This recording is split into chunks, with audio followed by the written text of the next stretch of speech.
The risk-free rate of return is 10%, market rate of return is 16% with a standard deviation of 25%. এখন আমাদের এখানে দেশে risk-free rate of return মানে ঝুঁকিমুক্ত আমাদের যে রেট অফ রিটার্ন আছে 10%, market rate of return RM যেটা আমরা বলে থাকি সেটা আছে 16% উইথ স্ট্যান্ডার্ড ডিভিয়েশন, অর্থাৎ মার্কেটের স্ট্যান্ডার্ড ডিভিয়েশন হচ্ছে আমাদের 25%। যেহেতু উইথ কথা বলছে তাহলে মার্কেট রিটার্নের সাথে উইথ যেহেতু বলা আছে তাহলে এটা মার্কেটের স্ট্যান্ডার্ড ডিভিয়েশন, সেটা হচ্ছে 25%। এখন ক্যালকুলেট করতে বলছে slope of CML, calculate the slope of CML. তাহলে স্লোপ অফ সিএমএল এর সূত্রটা আমরা জানি, we know slope of CML equal RM minus RM divided by sigma. RM আমাদের 0.16 মার্কেট রেট অফ রিটার্ন, আর 0.10 মানে 10%, সিগমা এম হিসাব 25% মানে 0.25।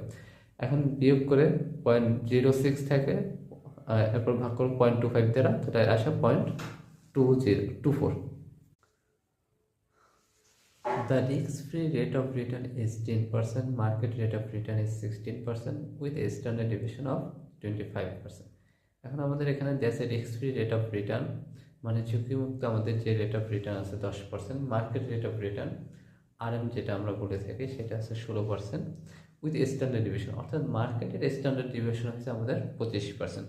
যেহেতু উইথ কথা বলছে তাহলে মার্কেট রিটার্নের সাথে উইথ যেহেতু বলা আছে তাহলে এটা মার্কেটের স্ট্যান্ডার্ড ডিভিয়েশন, সেটা হচ্ছে 25%। এখন ক্যালকুলেট করতে বলছে slope of CML, calculate the slope of CML.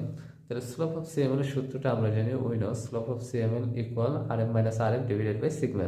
RM আমাদের 0.16 মার্কেট রেট অফ রিটার্ন, আর 0.10 মানে 10%, সিগমা এম হিসাব 25% মানে 0.25। এখন বিয়োগ করে 0.06 থেকে এরপর ভাগ করব 0.25 দ্বারা, তাহলে আসে 0.2024।